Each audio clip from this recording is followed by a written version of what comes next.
expose fake scandals covered by the press. There are a lot of them. A ton of reporters, including many White House correspondents, prefer to push conspiracies without evidence rather than ask about real issues. And they don't like it when reporters with a different agenda enter their safe space.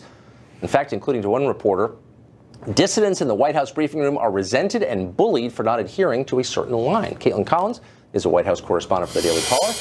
She's new to the beat, and she joins us now. Kaitlan, thank you for coming on. Thank you for having me. So there was this amazing moment in January. So Sean Spice, the new press secretary, asked the first question not to the AP reporter, but to the reporter from the New York Post. All of a sudden, there was this uproar on Twitter. Reporters who literally weren't even born when Barack Obama was elected were complaining about the breach of tradition. Why the resentment? The press is throwing a royal tantrum because they can't control what the country is talking about. For the last 8 years, they've all decided what the question should be, and they've all gone in there and asked the same question. And now that they're not being called on, they can't control what the news is about, and it's driving them crazy. So you show up there right after the inauguration.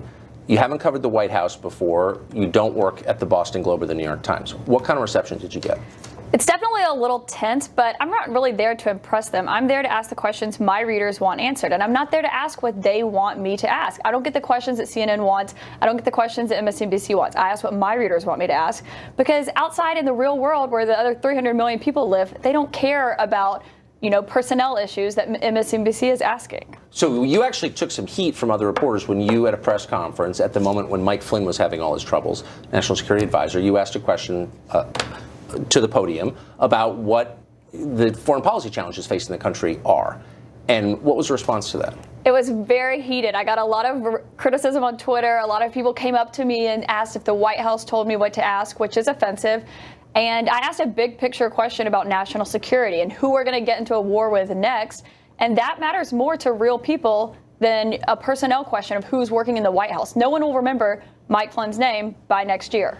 I think that's totally fair. You're obviously pretty immune to the criticism of your peers, but what effect does it have, that kind of groupthink or that enforced conformity, on other reporters there? It's definitely not a good mix for that, because then other people feel pressured to ask what everyone else is asking. They look up to someone on their left and they're asking about, wiretapping, so they ask about wiretapping as well. But the point of 75 reporters being in that briefing room is that we all ask different questions. Right. If we all go in there and ask the same question 10 different ways, what does that accomplish? Who does that serve? So the president has attacked the press intensely, like no other president has ever gone after the press like this.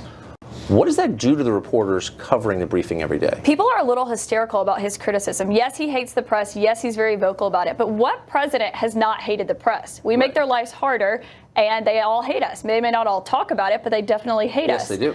So, but people are taking it really personally, and you shouldn't take the president's criticism personally. It shouldn't affect your reporting, but you can tell when you read the New York Times and CNN that it does affect their reporting, and that's not what should happen. I don't take my cues from the president. I report on him. I don't report to him.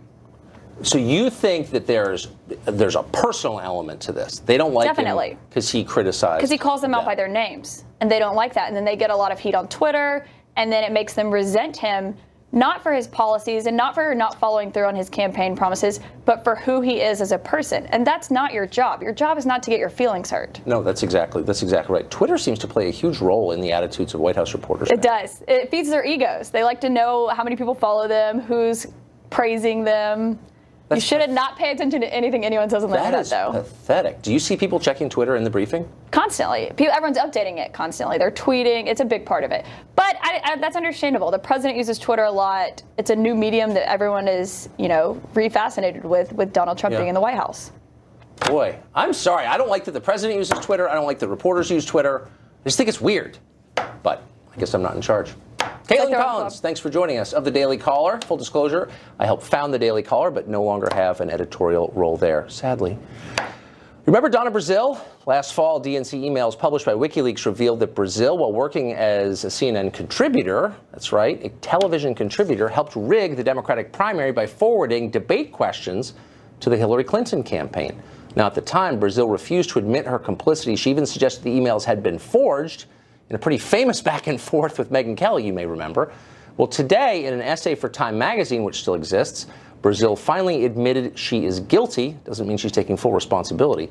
In her essay, she says the leaked questions are really not such a big deal, and the real scandal is that, dun-dun-dun, Russian hackers, of course, could sway the election by exposing a perfectly innocent action.